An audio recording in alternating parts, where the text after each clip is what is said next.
All right. I mean, overall, Stormweaver, I think good starter, potential to be a very strong class in the future. We just need to find out more about unique items and whatnot. And then if you want like raw output, this might be the class for you. But if you want to fiddle with some ailments and control, it's pretty good.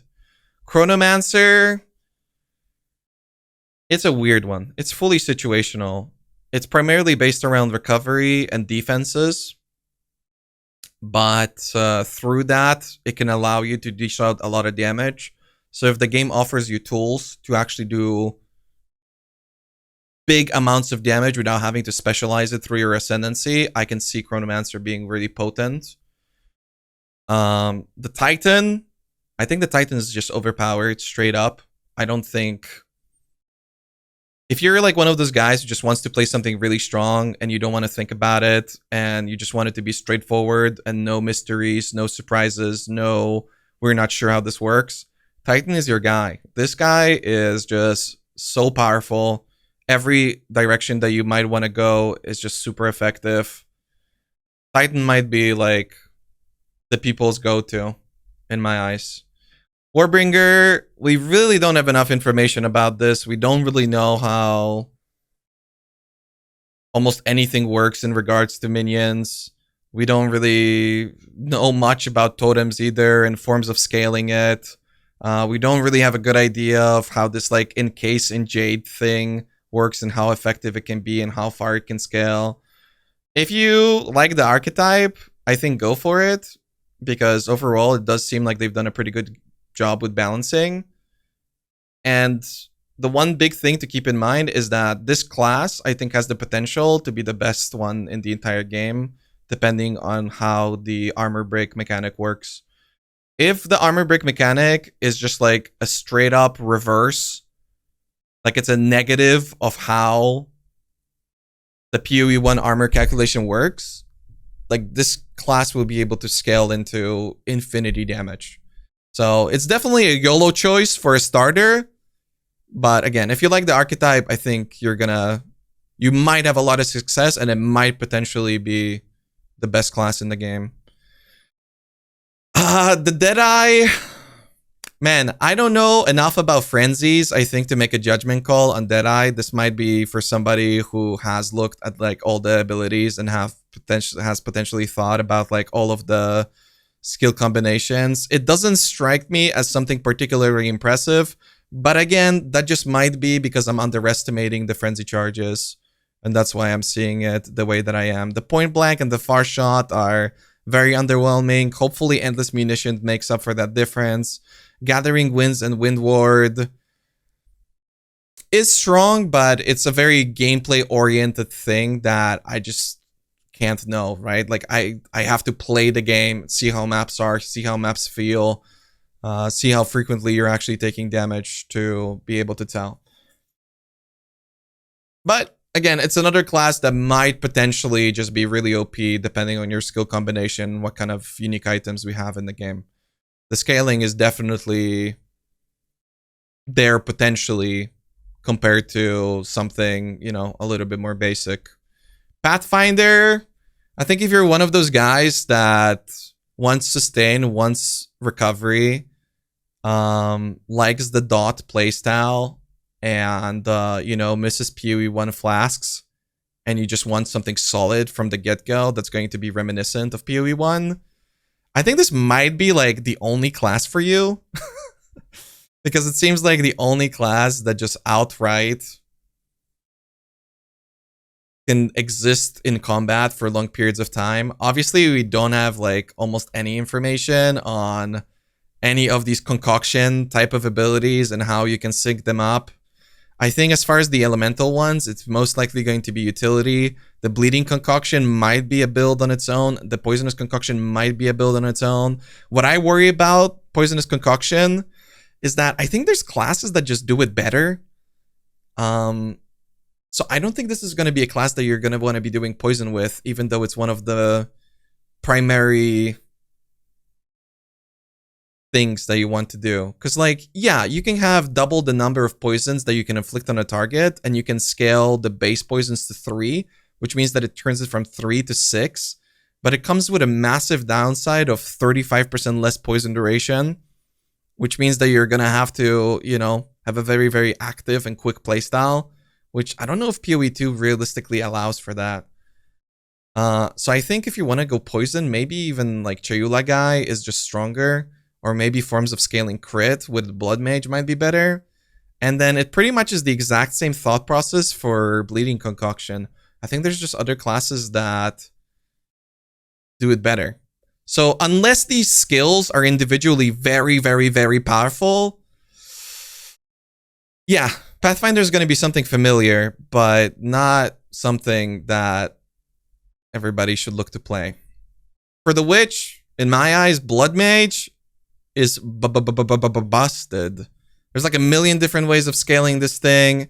It's got a really large amount of defense if you wish to opt into it. It's got a large amount of offense if you want to go for that. It obviously comes with the upside or the downside, I guess, of like draining your life. But the upside being that you can potentially double your HP pool if you're heading into like a difficult fight and you need that extra buffer. Progenesis is just insane to have that by default at all times. Access to early forms of Leech can be incredibly effective in PoE2, because in PoE1 that's very hard to get early on, and you have to wait for a long time to get any amount, let alone an amount that is actually going to allow you to sustain. And from the looks of it, sustain is the name of the game. So you've got mitigation, you've got sustain, you've got damage. I don't know what more you want. Blood Mage looks kind of crazy, and it's probably going to be my pick because I love damage over time builds. And I also love builds that receive damage over time. So it's just really, really cool. Really nice. Infernalist is tricky. It's potentially got the best form of mitigation against types of damage that actually get your character killed, which is conversion of damage. If there are a lot of sources of damage penetration that actually kills your character, which if you think about PoE1 terms, you know, all the biggest bosses have damage conversion, and all of those bosses are the things that actually kill you, all of those abilities. So we're thinking like, you know, Shaper Balls or I don't know, Slams or Adziri, the Five Flame Blasts, like these sort of things will get you killed, and this will protect you against it. But is that going to be the case for PoE2? I don't know. So defensively, potentially it's really potent, but we're just going to have to wait and see. It's got the increases to Energy Shield. It's got the increases to maximum mana. It's got the increases to Spirit. I think the mana and the Energy Shield doesn't look that great. I think the mana, you're probably better off playing other classes if you want to play something more mana-oriented. For Energy Shield, I think it's the same thing, but Energy Shield seems so good that it might just be one of those cases where it's going to make sense with the rest. The Spirit does seem very powerful, and I think it might be the main reason why this will be the premier summoner class. Demon Form is interesting, but apparently it's bugged or not bugged. We're not quite sure, where you like lose your weapon when you use it. So we kind of have to wait and see how that works, but it might be really, really good. And then, yeah, the Pyromantic Pact and then everything else is a big part of the reason why this guy is going to be very, very strong for them summoners. Pretty cool, pretty interesting. The Hellhound, you know, for PoE1, the Guardian is a really good form of defense, but we don't know the HP numbers on the Hellhound or Infernal Hound. We don't know the strength of the Ignite that it applies. We do know that it's applying an Ignite and not a burn, so that might limit your options in terms of dishing out damage. Yeah, I think if you want something spicy, if you want something that people aren't necessarily going to try from the get-go, if you want to go Summoner and you don't mind potentially rerolling, Infernalist is a good pick, but maybe a little bit risky if you want to go straight to endgame and only just play one character for, you know, your entire first playthrough. For the Mercenary, the Witchunter, I think it's probably the average player's best League starter. It's very reminiscent of something like a Slayer. It's just very solid, tons of damage. It does have the concentration effect, which limits enemy cooldown recovery rate, which is really nice, but probably for your first playthrough, you're not going to be able to appreciate it. So it might be that you're going to start off with this class and then play another and realize that the game is a lot harder because this guy just makes the game easy. Yeah, I would definitely say that if you want to check out Mercenary, if you want to play around with them guns and whatnot, this is going to be your go-to guy. And if you like Burst, you know, it does have the explosions. Sorcery Reward might be really good. We just don't quite know. The penalty on the 50% less armor and evasion seems very significant, but I think if you just want to do damage, this is going to be your guy. Just simple, straightforward, and a blaster. Gemling Legionnaire, I think stay away from this guy. And not because it doesn't seem like an absolutely insane ascendancy. It just doesn't seem like an early game ascendancy. This is not, I don't think, going to be like your first pick.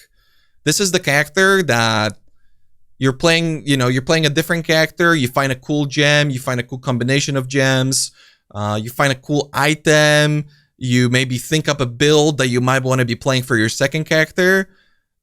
That second character that you're going to be rolling is most likely going to be this guy. He seems to have a lot of scaling for the future. He seems to have a lot of conditional ways of defending yourself and dealing damage against the enemy. He has things like the double copy of support gem. You can use 2 copies of the same support gem, which I think might just make or break certain not just builds, but entire archetypes of builds. Definitely keep an eye out on this guy, but I wouldn't advise you to play him as your first character. But most likely it's going to be one of those classes that everybody's going to be playing by the end of the league, because the numbers on it are crazy. We just need to know more. For the Monk, I don't understand what they were thinking with the Invoker. I think this thing is just so crazy OP. Like, all the way through. There's nothing here that doesn't seem ridiculously strong. Straight up. Obviously, we have to play the game. Maybe I'm overestimating the amount of physical damage reduction that you can get. Maybe I'm overestimating how much spirit you can get from the first ascendancy node, and you can't actually get that good of a gear. You know, I am the Blizzard and I am the Thunder don't seem that outstanding compared to everything else, but they do seem pretty good. Meditate seems rather good if you can get enough scaling for your energy shield recovery. And again, energy shield seems to be the name of the game. So that's really good. 35% more energy pretty much seems mandatory for just about every trigger skill that I've seen so far.